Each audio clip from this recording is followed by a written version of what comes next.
shall study a very interesting chapter, that is chapter 11.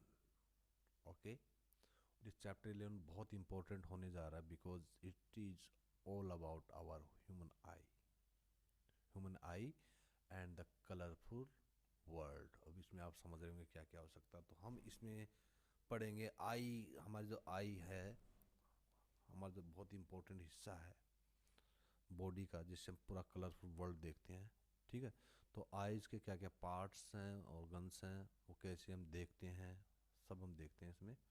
देखिए, जो human आई है ना, ये one of the most valuable and sensitive sense organ है. Okay, and it enable us to see the wonderful world and the colours around us. Okay, so beautiful और colourful world को देखने के लिए क्या चाहिए? आई चाहिए.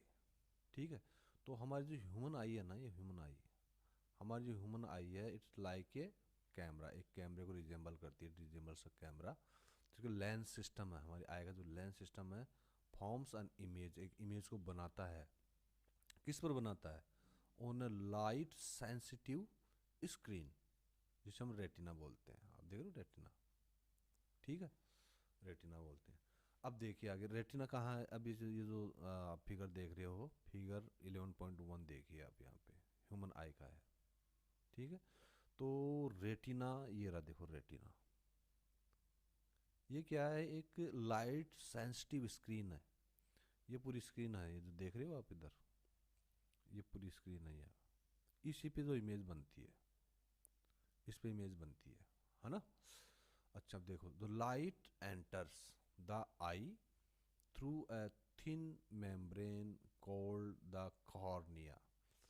जो कॉर्निया है क्या? इसको देखो पूरा समझते हैं. It forms the transparent bulge. Bulge का मतलब होता है इस तरह से. ओके, जैसे हमने उसका पढ़ा था, इसका कॉन्वेक्स मिरर का, इट इज बल्ज्ड आउटसाइड. ठीक है, बल्ज मानी इस तरह से कर्व, कर्व बन रहा है. जैसे कर्व बन रहा है, देख रहे हो आप यहाँ पे, ये देखो, ये यहाँ से लेके ये पूरा, यहाँ पूरा एक कर्व बन रहा है ये. तो ये कॉर्निया है. ठीक है, तो कॉर्निया के बारे में देखिए. ये एक थिन मेम्ब्रेन है, एकदम पतली झिल्ली है ये, एकदम आई बॉल के ऊपर. ये आई बॉल हमारी, उसके ऊपर एक मेम्ब्रेन है, थिन पतली सी मेम्ब्रेन है.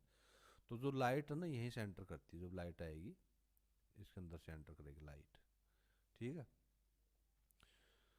तो it forms the transparent bulge on the front surface of the eye ball. जो आई बॉल है, हमारी जो आई बॉल है ये, है ना, ये जो आई बॉल है अंदर, इसका एकदम फ्रंट पे, इसके फ्रंट पे रहती है, एकदम सामने, एकदम चिपक के. ठीक है, आई बॉल. तो एक वर्ड आप याद रखिए, आई बॉल. ठीक है, तो आई बॉल क्या है? आई बॉल जो हम देखते हैं, किसी आँख जब देखते हैं किसी की तरफ, जो आंखें दिखती है आपको, जो पूरा जो होता है आगे का हिस्सा, जो आँख से जो दिखता है अपने आगे, सामने का हिस्सा, वो पूरा मतलब पूरा हिस्सा जो बॉल टाइप जो दिखती है ना, वो आई बॉल बोलते हैं. अप्रोक्सीमेटली वो क्या होती है? स्पेरिकल होती है, एकदम स्पेरिकल होती है. ओके, शेप में स्पेरिकल होती है. और उसका जो डायमीटर जो है कितना होता है? 2.3 सेंटीमीटर होता है उसका डायमीटर. ओके, और जो मोस्ट ऑफ द जो रिफ्रैक्शन होता है ना, मोस्ट रिफ्रैक्शन होता है किसका? जो लाइट रेज का, जो हमारी एंटर करती है आईज में, जो एंटर करती है, उनका जो रिफ्रैक्शन होता है मोस्टली, वो कहाँ होता है? Outer surface. किसके outer surface? Of the cornea. ठीक है, तो most of the refraction of the light rays entering the eye occur at the outer surface of the cornea. तो ये जो कॉर्निया है, ये इसका जो आउटर सरफेस है ना, यहाँ से रिफ्रैक्शन होता है. रिफ्रैक्शन देखिए, ये मिरर नहीं है हमारा, ये जो अंदर जो है लेंस है, ये जो हमारा लेंस है ना, ये लेंस से मिरर नहीं, बात को ध्यान रखना. और ये एक्चुअली मैं बता दूं आपको, आगे पढ़ने को मिलेगा, ये कॉन्वेक्स होता है. ये अपना कॉन्वेक्स होता है, देख रहे हो आप, ये जो फिगर देख रहे हो, ये कॉन्वेक्स भी ऐसे बनता है ना, ये कॉन्वेक्स टाइप बन रहा है ये ऐसे.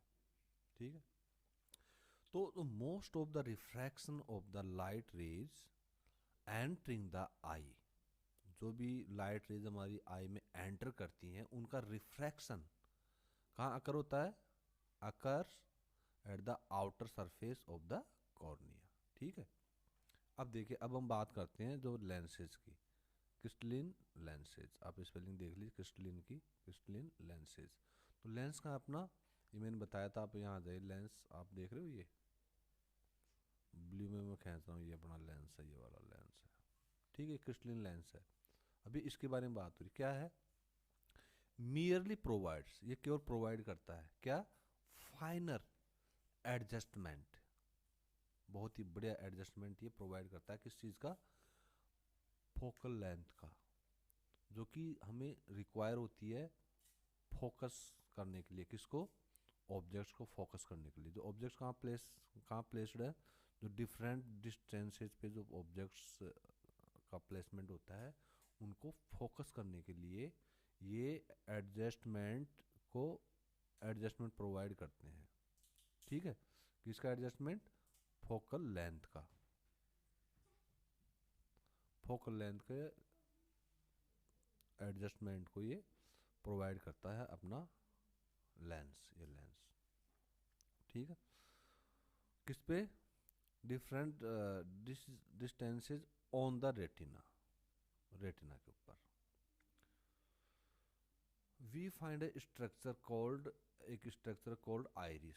अभी आइरिस क्या होता है, अब आइरिस आप देखिए, आइरिस ये देखिए, ये जो आइरिस है, ये आइरिस में आपने देखा होगा, हमारी जो आई होती है ना, आई में दो कंचे दिखाई देते हैं, एक तो ये कंचा, बड़ा वाला कंचा, एक छोटा वाला कंचा। ठीक है तो ये जो बड़ा वाला जो कंचा है ना, ये आइरिस है। जो ये वाला छोटा वाला कंचा है, जिसको पीपल बोलते हैं, इसको ये कंट्रोल रेगुलेट करता है, इसकी साइज को ये छोटा बड़ा करता है, इसका मतलब ये इसको प्रोटेक्ट भी करता है, आप ये कह सकते हैं। ये जो है ना मेन जो प्यूपिल है, अंदर जो प्यूपिल है, इसको ये प्रोटेक्ट भी करता है। जैसे मान लो बहुत सारी अचानक तेज रेज आ गई, बहुत तेज, मतलब अचानक से, या आपने सूरज की तरफ देख लिया एकदम एकदम नून टाइम में, तो आँखों में जो बहुत ज़्यादा एक लार्ज अमाउंट ऑफ रेज आती है ना, उससे इसको प्यूपिल को बचाने के लिए, इसको बचाने के लिए क्या करता है, इसको ये जो अपना आइरिस है, ये इसको एकदम कांटेक्ट कर देता है, इसको मतलब एकदम इसको, इसकी साइज को कम कर देगा ये, और इस प्रकार से बच जाता है प्यूपिल। ठीक है, तो ये एक आइरिस, क्या है, एक स्ट्रक्चर है जिसको आइरिस बोलते हैं। ये कहाँ होता है, बिहाइंड द कॉर्निया, जो ये कॉर्निया है इसके पीछे होता है आइरिस। ठीक है, तो आइरिस देखो ये रहा, आइरिस जो है ये, इसको एकदम जो है ना, आइरिस यहाँ पे है, यहाँ पे मैं एकदम इसको क्लीन करके बताता हूँ आपको आइरिस। बाकी मैं और विजुअल इफेक्ट दिखाऊंगा इसमें, एक वीडियो डालूंगा बाकायदा, उसमें आपके ये समझ में आ जाएगा ये। ठीक है, मैं दिखाता हूँ आपको, देखो अब आपको आइरिस दिखेगा साफ एकदम। ये देखिए, ये रहा आइरिस, ये रहा एरो जा रहा है, ये जो एरो जा रहा है, ये देख रहे हो, ये आइरिस, ये भी आइरिस है, और उधर से ये जो आ रहा है ना, ये भी आइरिस का हिस्सा है। और दोनों इसके बीच में जो है ना, ये प्यूपिल है, बीच का ये हिस्सा प्यूपिल है। तो जैसा कि मैंने बताया, ये प्यूपिल की साइज को ये कंट्रोल करता है, रेगुलेट करता है। ठीक है, ये प्यूपिल है बीच में, तो ये इस तरह से हो गया। तो कॉर्निया के पीछे अपना क्या है, आइरिस है, और आइरिस के बीच में क्या है, ये प्यूपिल है। ठीक है, और प्यूपिल के पीछे लेंस है, और लेंस के पीछे इधर ये रेटिना है, ये जहाँ पे इमेज बनती है, स्क्रीन जिसको बोलते हैं। ठीक है, अच्छा, अब हम आगे चलते हैं, देखो। तो आइरिस क्या है, iris is a dark muscular diaphragm, dark muscular diaphragm है, जो कंट्रोल करता है, समझो, जो कंट्रोल करता है किसको, साइज ऑफ द प्यूपिल। यस, अब प्यूपिल का है भैया प्यूपिल क्या है, अब ये देखो, प्यूपिल को रेगुलेट क्या करता है, आइरिस करता है, और प्यूपिल क्या करता है, ये रेगुलेट करता है एंड कंट्रोल करता है किसको, अमाउंट ऑफ लाइट को, अमाउंट ऑफ जितनी लाइट है उसको कंट्रोल करता है ये। तो प्यूपिल आपका ये रहा। ठीक है, और फिर इसी में हम देखते हैं, चलो पहले ये जो अपना फिगर है इसी को हम देखते हैं।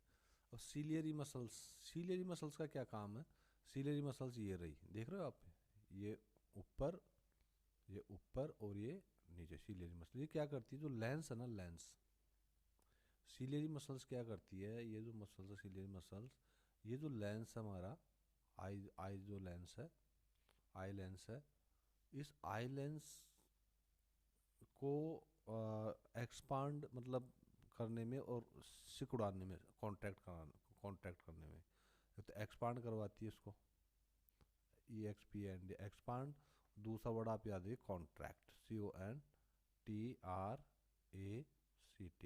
कॉन्ट्रैक्ट से कॉन्ट्रैक्शन बनना है, ठीक है, सिकुड़ना किस चीज़ का, सिकुड़ना, जैसे ये एक्सपांडेड है तो सिकुड़ेगी कैसे, ऐसे सिकुड़ेगी ऐसे, ठीक है। अब जब ये एक्सपांड हो रही है तो इसका कर्वेचर कम हो गया, और जब ये कॉन्ट्रैक्ट होता है उसको मतलब सिकुड़ता है तो इसका तो कर्वेचर एरिया इसका बढ़ गया, देखो कर्वेचर, ये चीज़ आप समझ लो क्योंकि आगे से चीज़ काम आएगी, ठीक है।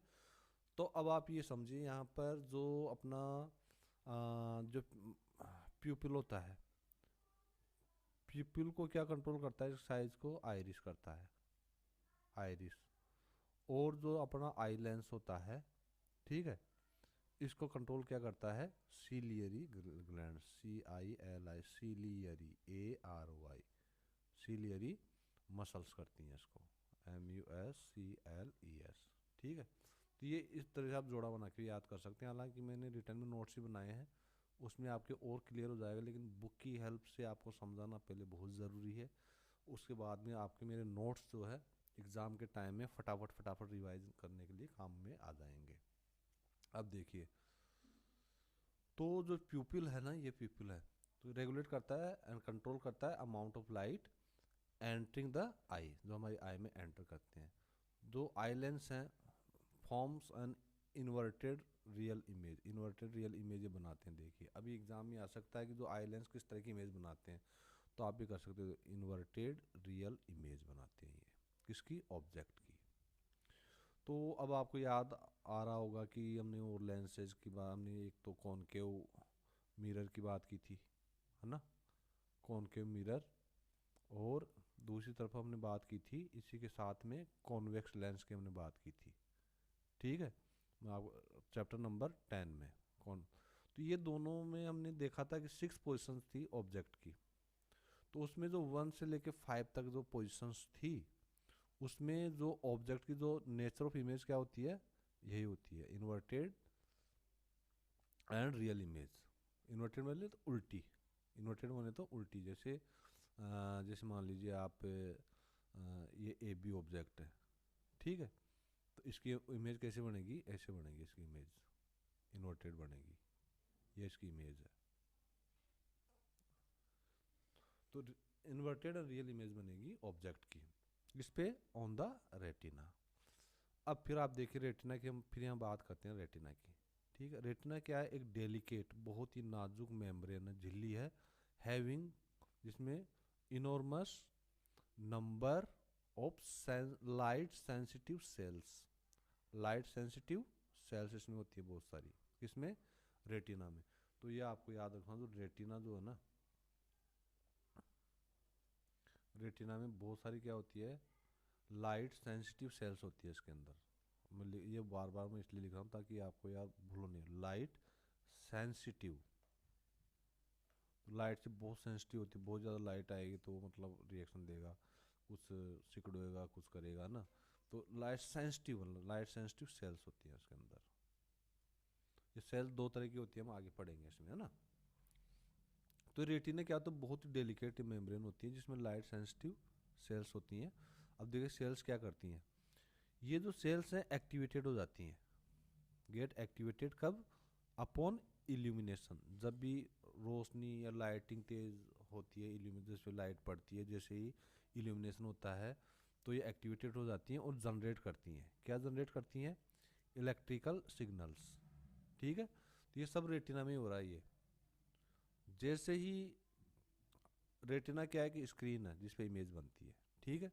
तो जैसे लाइट जो है आपके कॉर्निया से होती हुई जैसे आपके प्यूपिल में लाइट आती है, प्यूपिल से फिर लेंस भी जाती है लाइट, और जैसे लाइट फिर आपके यहाँ आती है ना उसकी इमेज के लिए बनने के लिए रेटिना पे आती है, तो ये सारी जो सेल्स हैं एक्टिवेटेड हो जाती हैं, एक्टिवेटेड होके क्या करती हैं, जनरेट करती हैं इलेक्ट्रिकल सिग्नल्स। इलेक्ट्रिकल सिग्नल्स को ये क्या करती हैं, जनरेट करती हैं। ये आपका इलेक्ट्रिकल सिग्नल्स को जनरेट करती हैं। और ये सिग्नल्स क्या करते हैं, this signals send to the brain, brain में भेज देती हैं, किससे, ऑप्टिक नर्व से, ऑप्टिक नर्व से। अब हम उसमें डायग्राम देते हैं ऑप्टिक नर्व कहाँ पे है, ये देखिए, ये ऑप्टिक नर्व रही, आप इस चीज़ को समझिए।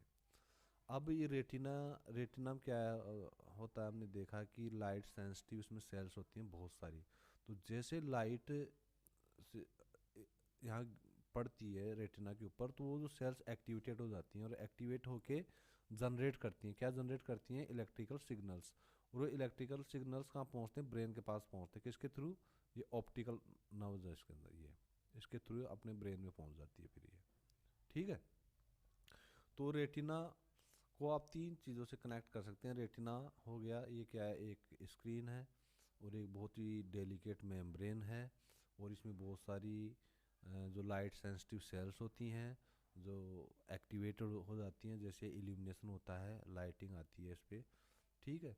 और ये एक्टिवेट होने के बाद में जनरेट करती हैं इलेक्ट्रिकल सिग्नल्स, जिनको ये जो ऑप्टिकल फाइबर है इसके थ्रू जो है हमारे ब्रेन तक पहुंचा देती है उसको, ठीक है, सिंपल। अब आप आ जाइए आगे फिर। अब देखिए अब ब्रेन क्या करता है, अब ब्रेन का काम देखिए आप। ब्रेन इंटरप्रेट करता है इन सिग्नल्स को, ठीक है, और फाइनली क्या करता है, प्रोसेस करता है। सबसे पहले क्या करेगा, इंटरप्रेट करेगा, फिर प्रोसेस करेगा इंफॉर्मेशन को, ताकि so that we perceive objects, ताकि हम ऑब्जेक्ट्स को परसीव कर सकें, देख सकें, ठीक है, और ये समझ सकें कि हम क्या देख रहे हैं, ठीक, कौन सा ऑब्जेक्ट हम देख रहे हैं, ठीक है दोस्तों। अब यहाँ पे ये जो आपका डू यू नो का ये जो बना हुआ है, ये बहुत ही इंपॉर्टेंट होता है, आप इसको कभी मिस मत करो, इसमें बहुत ही इंटरेस्टिंग इसमें सूचनाएं होती है इसके अंदर। अब क्या है, अब इसमें देखते हैं। देखो इसमें आपको सीखने को जो ऑप्टिक नर्व है ना, जिसकी मैंने बात की थी, ये ऑप्टिक नर्व देख रहे हो आप, ये जो ऑप्टिक नर्व है ये ट्रांसमिट करता है किसको, इम्पल्सेस को। इम्पल्सेस क्या है, इलेक्ट्रिक सिग्नल्स, ओके। वहाँ वर्ड यूज हुआ था सेंड, कि optical nerve send the these electrical signals. तो आप सेंड वर्ड भी यूज करते हैं, कर सकते हैं, SEND, सेंड मीन्स भेजना, और ट्रांसमिट आप करोगे तो और भी प्यारा आपका आंसर होगा, बहुत बढ़िया, देखिए कितनी बढ़िया लाइन है। Optical nerve transmits this impulses. यदि आप इलेक्ट्रिकल सिग्नल भूल जाते हैं वर्ड लिखना, तो आप इम्पल्सेज भी आप लिख सकते हैं, ठीक है, कहाँ पर, ब्रेन को पहुँचाती है, ओके। बस यहाँ यही चीज़ इंपॉर्टेंट है। बाकी अब हम देखते हैं प्यूपिल की बात करते हैं, फिर प्यूपिल को और अच्छा समझने के लिए। प्यूपिल क्या था, मैंने बताया कि हमारे जो आई बॉल होती है, हमारी जो आई बॉल होती है, आई बॉल में आप देखते हैं कि दो कंचियाँ दिखाई देती हैं, तो बड़ी कंची, उसके अंदर छोटी कंची, है ना। तो ये जो छोटी कंची है यही क्या है, प्यूपिल है। तो प्यूपिल जो हमारी आई का है, एक्ट्स लाइक वेरिएबल अपर्चर, एक अपर्चर की तरह काम करता है, जो वेरिएबल है, जो चेंज हो जाता है, अपनी साइज को चेंज कर लेता है। तो वेरिएबल क्यों बोलते हैं, क्योंकि जो साइज है ना, साइज जो इसकी चेंज हो जाती है, किसके हेल्प से, हेल्प ऑफ द आयरिस। मैंने बताया था कि आयरिस ही इसकी साइज को जो है कंट्रोल करता है, ठीक है। तो इसलिए इसको वेरिएबल अपर्चर इसको बोलते हैं, प्यूपिल को, ठीक। अब हम आगे आते हैं, देखो अब आप ये क्या देख रहे हो, पावर ऑफ एकोमोडेशन। अब पावर ऑफ एकोमोडेशन क्या है, इसमें हम बात करेंगे, पावर ऑफ एकोमोडेशन में दो चीज़ आएगी आपकी, तो एक आई लेंस की बात आएगी, ठीक है, ये आई लेंस, इसमें दो ही हीरोज हैं पावर ऑफ एकोमोडेशन में। और किसकी बात आती है, आपकी सिलियरी ग्लैंड्स में। दो ही चीज़ इसमें इंपॉर्टेंट है जो समझने के लिए, दोनों ही इसमें मेजर प्लेयर्स हैं, ये जो है ना, इसमें दोनों क्या मेजर प्लेयर्स हैं। अब मैंने बताया कि जो आई लेंस होता है, जो आई लेंस होता है, इसकी साइज को सिलियरी ग्लैंड्स कंट्रोल करती हैं, ठीक है, कंट्रोल करती हैं। अब देखो कंट्रोलिंग का मतलब क्या है, कि कैसे इसको कंट्रोल करती है, अब मैं समझाता हूँ आपको। जैसे मान लिया, अब यहाँ देखिए, आपकी आई यहाँ पर है, ठीक है, आपकी आई यहाँ पे है, आपको एक ही दूर का ये ऑब्जेक्ट यहाँ है, एक इंसान खड़ा है यहाँ पे, ठीक है, ये दूर है। तो आप इसको देखोगे ना, दूर देखोगे, तो ये क्या करता है, जो सीलियरी ग्लैंड्स क्या करती है, कि आपका जो आई लेंस है ना, आई लेंस को क्या करती है, रिलैक्स कर देती है, मतलब रिलैक्स कर देगी आई लेंस को, मतलब ढीला छोड़ देगी उसको, एकदम रिलैक्स हो जाएगी। रिलैक्स हो जाएगा तो मान लीजिए आपका ये आपका इस लेंस है, ठीक है, ये नॉर्मल कंडीशन में है। तो रिलैक्स करने का मतलब है कि इसका जो कर्वेचर है ना ये कम हो जाएगा, मतलब ये थोड़ा थिन, ये थिन भी हो जाएगा ये थोड़ा। तो जैसे हम इसको थिन करते हैं ऐसे, आप इस चीज़ को समझो, मैं इसमें डायग्राम करके समझा, ये थिन हो गया, नॉर्मल साइज ये थी, ये थिन हो गया। अब थिन होने का मतलब इसका कर्वेचर जो है ना, कर्वेचर ये भी कम हो गया, ठीक है। और आपकी आइज पे इतना स्ट्रेन नहीं पड़ेगा, तो ये रिलैक्स का ये होता है कि जो हमारा कर्वेचर है वो तो हो जाता है कम, कर्वेचर कम हो जाता है आई लेंस का, और ये रिलैक्स हो जाती है, थिन हो जाती है, और थिन हो जाती है, पतला हो जाता है आई लेंस का जो मेम्ब्रेन ना झिल्ली है वो थिन हो जाएगी। और आप दूर की जो चीज़ है, दूर की चीज़ है उसको आराम से आप देख पाते हो, ठीक है। ये तो हो गया रिलैक्स। और दूसरा इसमें क्या होता है दोस्तों कि जब, अब ये देखो ये नीचे मैंने बना भी रखा है, पहले से मैंने बना रखा है आपको समझाने के लिए। यदि मान लो आप, आपकी आई है, आपको पास की चीज़ देखनी है ना, या पास की आपको चीज़ देखनी है, मान लो पास की चीज़ देखनी है, ये पास की देखनी है यहाँ पे। तो क्या होता है कि जो आपका जो आई लेंस है, ये जो आई लेंस का नॉर्मल साइज है, ठीक है, तो इसकी जो सिलियरी जो ग्लैंड्स होती हैं, जो सिलियरी ग्लैंड्स होती हैं, ये इसको क्या करता है, आई लेंस को क्या करती है, कॉन्ट्रैक्ट कर देती है। क्या कर देती है, कॉन्ट्रैक्ट कर देती है इसको। इसको क्या कर देती है, जो पास की चीज़ के लिए क्या कर देगी, कॉन्ट्रैक्ट कर देगी, CONTRACT, कॉन्ट्रैक्ट करेगी, मतलब सिकोड़ देगी इसको, सिकोड़ना, सिकोड़ देगी आई इसको। तो सिकोड़ देगी तो क्या होगा, सिलेरी जो मसल्स जो इसको जो सिकोड़ देगी तो क्या होगा, जो इसका जो कर्वेचर है, क्योंकि देखो अब ये नॉर्मल साइज है तो ये क्या हो जाएगा, ये जो थिक हो जाएगी ये लेंस आपका, ये जो थिक हो जाएगा, मान लो ऐसे नॉर्मल साइज ये थोड़ा थिक हो जाएगा, एकदम थिक हो जाएगा ये। जो थिक होगा ना ऐसे, तो बल्जड हो जाएगा, ज़्यादा बल्जड हो जाएगा, ज़्यादा ये करोड़ हो जाएगा। तो इसका क्या जो कर्वेचर है वो, ये देखो कर्वेचर इसका बढ़ जाएगा। जब सिलियरी ग्लैंड्स जब इसको कॉन्ट्रैक्ट करेगी, तो सिकुड़ेगी, मतलब इस साइज में कम होगी, जैसे कम हो रही है ना ये, तो ये सिलियरी ग्लैंड्स ने अपनी साइज कम की, अपनी साइज कम की, तो लेंस की साइज भी क्या हुई, कम हुई। तो उससे क्या, उसका जो कर्वेचर है वो तो बढ़ गया कर्वेचर, क्योंकि ज़्यादा बल्ज होगी ऐसे, ऐसे बल्ज हो जाएगा वो, ऐसे बल्ज हो जाएगा ये। एक तो ये थिन हो रही है इसमें, तो ये बल्ज हो जाएगा तो कर्वेचर इसका बढ़ जाएगा। और जो फोकल लेंथ है, फोकल लेंथ भी उसकी कम हो जाएगी, फोकल लेंथ। और जो ऊपर वाला केस था ना जहाँ रिलैक्स होता है, यहाँ फोकल लेंथ क्या होता है, इस वाले केस में जहाँ रिलैक्स करती है सिलियरी ग्लैंड्स इसको, आपके लेंसेज को, वहाँ जो फोकल लेंथ है वो क्या होता है, वह इंक्रीज हो जाता है फोकल लेंथ, जिसको एफ बोलते हैं। ये क्या करेगा, जो फोकल लेंथ है इंक्रीज हो जाएगा, और आप दूर की चीज़ को आराम से देख लेते हैं, ठीक है। जो पास की जो चीज़ है इसमें क्या होगा, जो फोकल लेंथ है वो भी डिक्रीज हो जाएगा। तो आपकी जो सिलियरी ग्लैंड से इनकी साइज जो है, ये क्या हुई, ये डाउन आई, मतलब कॉन्टैक्ट हुई, सिकुड़ी, सिकुड़ी होगी तो साइज कम होगी। तो ये अपनी साइज के साथ में लेंस की साइज को भी मतलब सिकोड़ देती है, एकदम सिकोड़ देगी उसको। तो सिकोड़ देगी, कर्वेचर तो बढ़ता है क्योंकि बल्ज्ड हो जाता है ज़्यादा, समझ रहे हो ना ये, आ रहा समझ में। अब दूसरा फोकल लेंथ जो क्या है, कम हो जाएगी, और कम होना लाजमी भी है क्योंकि हमें पास की चीज़ देखनी है, आप जो पास की चीज़ देखनी है, इधर देख रहे हो आप, फोकल लेंथ क्यों होगा, क्योंकि हमें पास की चीज़ यहाँ देखनी है, ठीक है।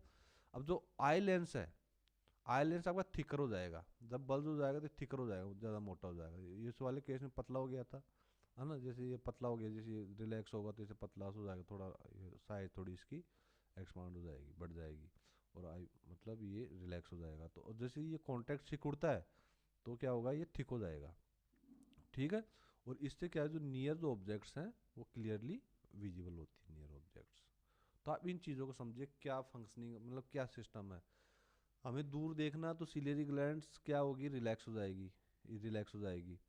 कर्वेचर, सिलियरी ग्लैंड्स रिलैक्स हो जाएगी यदि हमें दूर देखना है तो। और कर्वेचर क्या हो जाएगा, कर्वेचर कम हो जाएगा। और फोकल लेंथ क्या होगी, फोकल लेंथ बढ़ जाएगी। और आई लेंस जो है थिन हो जाएगा, पतला हो जाएगा, और हमें दूर की चीज़ देख पाएंगे। और इन केस ऑफ जब हमें पास की चीज़ देखनी है ना, पास की चीज़ देखनी है तो ऐसा ही होगा, देखो सिलियरी ग्लैंड्स कॉन्ट्रैक्ट हुई या उनकी साइज कम हुई, कर्वेचर उनका बढ़ जाएगा, बढ़ जाएगा क्योंकि वो बल जो हो गया ना ज़्यादा, सिकुड़ेगा, सिकुड़ेगा तो बढ़ेगा कर्वेचर, जो जो कर्विंग एरिया है ये बढ़ जाएगा ऐसे, ये बढ़ना हो गया, और ये कम करना, ये कम है इस तरह से, ये कम है, और ये बढ़ा हुआ। अच्छा, और जो फोकल लेंथ है वो भी कम हो जाएगी, जैसे यहाँ मैंने बता रखा है आपको। और जो आई लेंस है वो थिक हो जाएगा, और पास की चीज़ आप आराम से देख पाएंगे। ये इसका बेसिक चीज़ है। ठीक है, अब देखिए, अब आगे हम देखते हैं व्हेन, अब किताब में देखिए, अब when the muscles are relaxed, lens becomes thin and its focal length increases, इसकी फोकल लेंथ इंक्रीज हो जाती है, और हमें enable us to see the distant objects clearly, दूसरे जो दूर की जो ऑब्जेक्ट्स हैं उनको हम क्लियरली देख पाते हैं। अब दूसरा कंडीशन देखिए, व्हेन हम जब ऑब्जेक्ट्स को पास से देखते हैं, क्लोजर टू आवर आईज, ठीक है, तो सीलियरी मसल्स क्या होती हैं, कॉन्ट्रैक्ट हो जाती है, सिकुड़ जाती हैं, और दिस इंक्रीजेज, ये क्या इंक्रीज करता है, कर्वेचर को इंक्रीज कर देगा, किसके, आई लेंस के कर्वेचर को, और आई लेंस क्या हो जाता है, थिकर हो जाता है आई लेंस। ठीक है, थिकर हो गया। Consequently as a result of, इसके परिणाम स्वरूप क्या होता है, जो फोकल लेंथ है, फोकल लेंथ जो है हमारी आई लेंस का, वो डिक्रीज हो जाएगा, और इससे हम क्या करेंगे, जो नियर बाय जो ऑब्जेक्ट्स हैं उसको हम क्लियरली क्लियरली उनको देख पाएंगे। ठीक है, यस। अब देखिए एकोमोडेशन। अब हमने ऊपर बात की, सिर्फ दो ही इसमें मेजर प्लेयर्स थे, आपका आई लेंस और सिलेरी ग्लैंड्स। तो एकोमोडेशन क्या है, एकोमोडेशन एबिलिटी है किसकी, आई लेंस की, क्या करने की, एडजस्ट करने की, किसको, इसके फोकल लेंथ को, इसे एकोमोडेशन कहते हैं। पहले मैंने बताया था, ऊपर हमने डिस्कस किया था ना, उसमें ऊपर वाले पेज में भी यही आया था कि जो eye lens merely provides the adjustment, the finer adjustment to the focal length, है ना, ये पढ़ा था हमने। देखो मैं फिर बताता हूँ आपको, पढ़ा जाइए आप ऊपर आ जाइए फिर।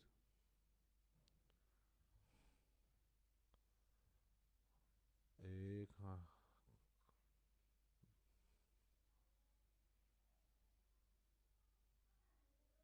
देखो ये रहा, यहाँ देखिए आप, मैं इसको एक बार यहाँ मिटा देता हूँ, फिर वापस इसको मैं अंडरलाइन करके आपको दिखाऊंगा इसको,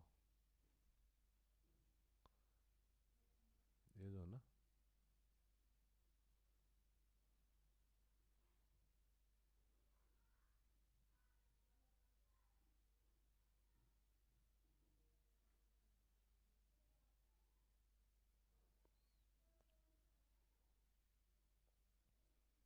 ये कट कर देंगे, बीच में टेंस मत ले।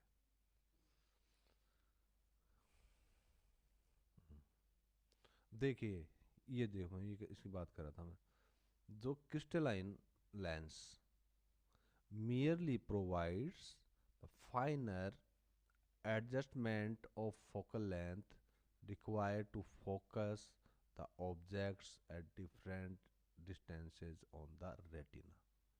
ठीक है, तो क्रिस्टलाइन लेंस का हमने ये चीज़ नीचे कह रहा है वो, ये सिर्फ और सिर्फ क्या करता है कि जो, जिसको एकोमोडेशन बोलते हैं, कि ये जो फोकल लेंथ होता है ना, फोकल लेंथ को ये एडजस्ट करता है।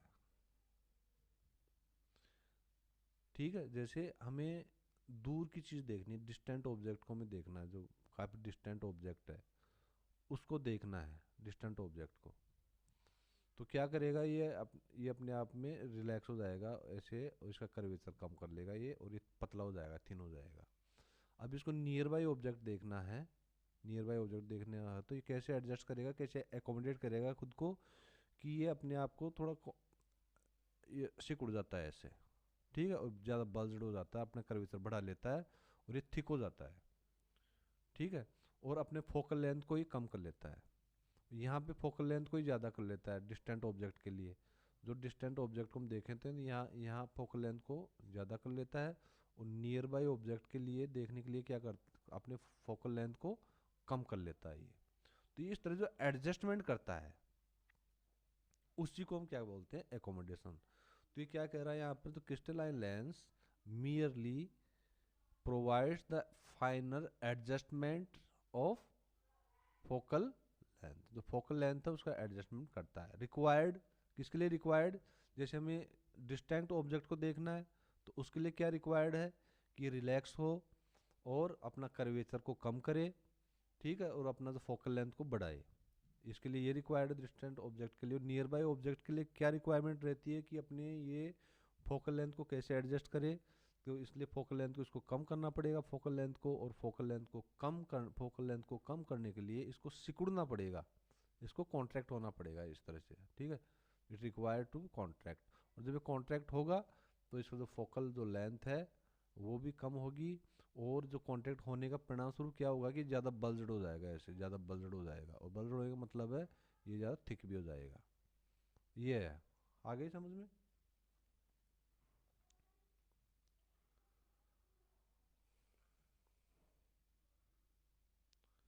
अब देखिए, तो ये बहुत इंपॉर्टेंट है एकोमोडेशन वाला यहाँ पे।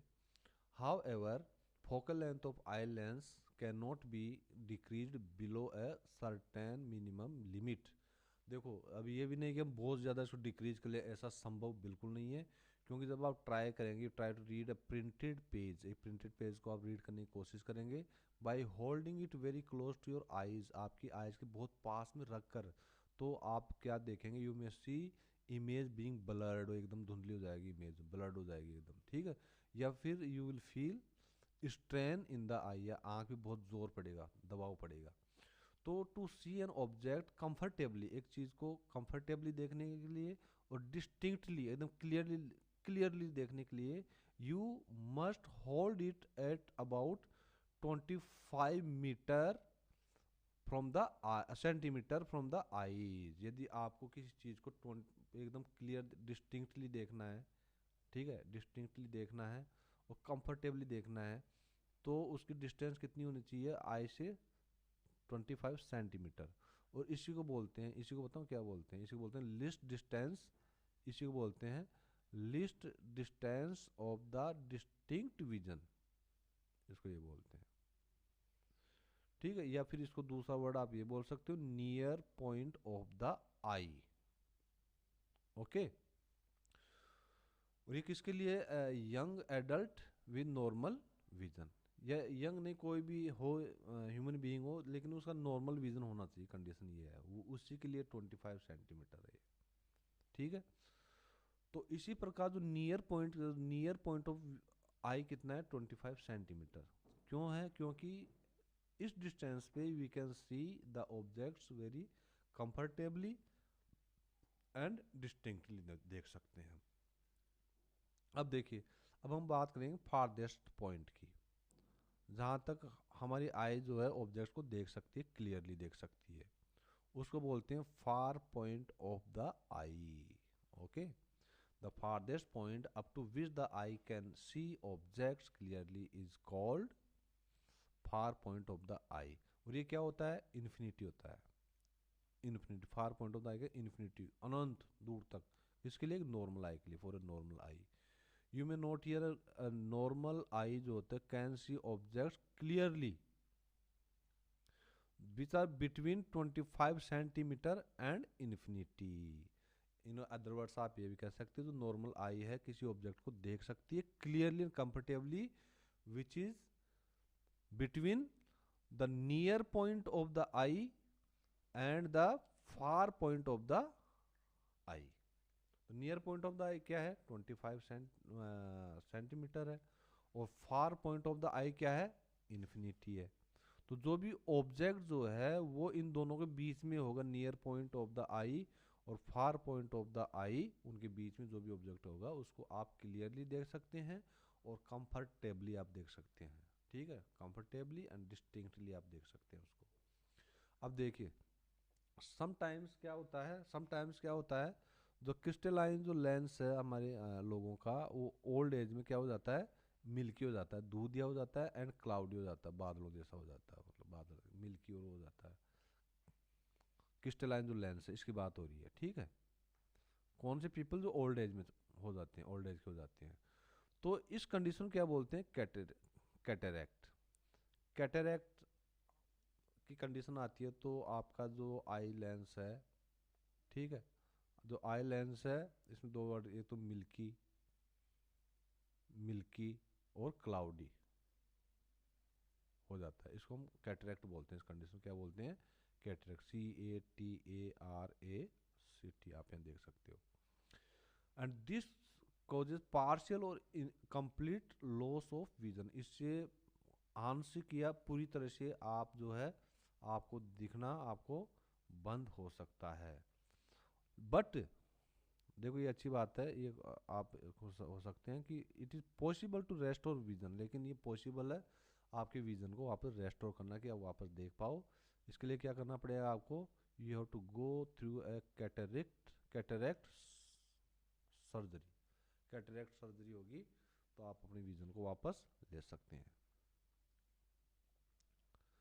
अब देखिए दोस्तों, फिर हमारा बोर्ड आ गया ये डू यू नो वाला, डू यू नो। इसमें देखो सबसे पहले इम्पोर्टेंट चीज़ क्या है कि हमारे जो टू आइज है ना, टू आइज होने का हमें बहुत एडवांटेज है। क्या एडवांटेज है? कि वाइडर फील्ड ऑफ व्यू देता है। ठीक है, वाइडर फील्ड ऑफ व्यू। जो ह्यूमन बीइंग है इनका जो हॉरिजॉन्टल फील्ड ऑफ व्यू है, जो हॉरिजॉन्टल फील्ड ऑफ व्यू है वो अबाउट 150। यदि आप एक आंख से देखेंगे तो आपका जो हॉरिजॉन्टल फील्ड ऑफ व्यू है वो 150 डिग्री पे होगा। ठीक है, और दोनों आइज से आपका जो हॉरिजॉन्टल फील्ड ऑफ व्यू है वो 180 डिग्री हो जाता है। ओके, ये आपके ऑब्जेक्टिव टाइप क्वेश्चन आ सकता है कि वन आई के साथ कितना हॉरिजॉन्टल व्यू बनेगा, हॉरिजॉन्टल फील्ड ऑफ व्यू बनेगा 150 डिग्री। ओके, और टू आई के साथ जो है हॉरिजॉन्टल फील्ड ऑफ व्यू बनेगा 180 डिग्री, दोनों आइज के साथ में। ओके, ये हो गया। अब देखिए some animals usually prey animals, जो कि जानवरों का शिकार करते हैं, प्रे करते हैं, शिकार करते हैं, उनके जो दोनों जो आइज हैं, both eyes are positioned on the opposite sides of their heads. उनका जो हेड होता है यहाँ तो अपोजिट साइड में होता है, एक आई इधर एक आई इधर। ठीक है, कोई भी आप जानवर देख लो, ये नाक नाक इधर एकदम मतलब इधर हो जाएगा मुख। तो अपोजिट देखो, position on the opposite sides of their heads to give the widest possible field of view। अब आप देखिए, जब हम हमारी जो आईज हैं, हमारी जो दोनों आईज हैं कहाँ पोजिशन है? On the front of our heads, हमारे हेड के फ्रंट पे, हमारा जो हेड है इसके फ्रंट पे होती है। तो यहाँ से जब आप 180 डिग्री तक आप देख सकते हैं। ठीक है, तो एनिमल्स के तो हेड के दोनों अपोजिट साइड्स में है, तो वो कितना व्यू देख लेंगे यार। ये तो हम तो देखो 180 डिग्री तक देख लेते हैं, 180 डिग्री है ये 180 डिग्री तक हम देख लेंगे आइस से। ठीक है, तो ये देखो, ये तो पूरा देख ही रहे हैं यहाँ तक, यहाँ तो पूरा देख रहे हैं यार, ये पूरा। यहाँ तो थोड़ा और देख लेंगे तो इधर से, तो इनका आप मोटा मोटा मिला लो।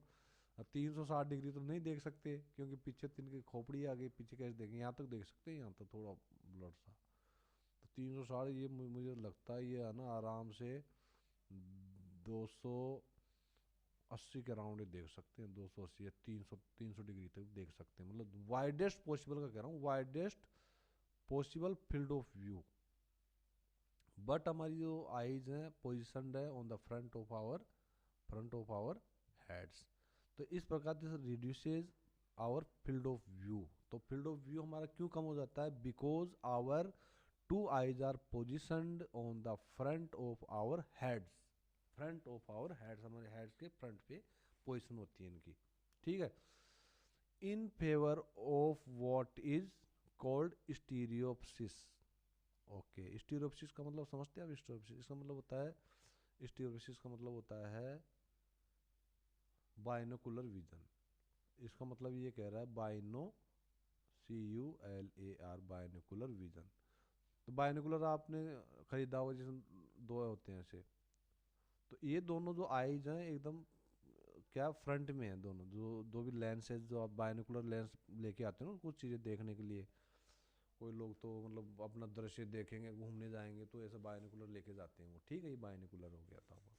तो बाइनोकुलर जितना देख पाता है ना, ये भी 180 डिग्री देखेगा, क्योंकि जो बाइनोकुलर में जो लेंसेज की पोजीशन है वो उसी प्रकार से जैसी तरह से हमारी आँखों की पोजीशन है, क्योंकि नहीं।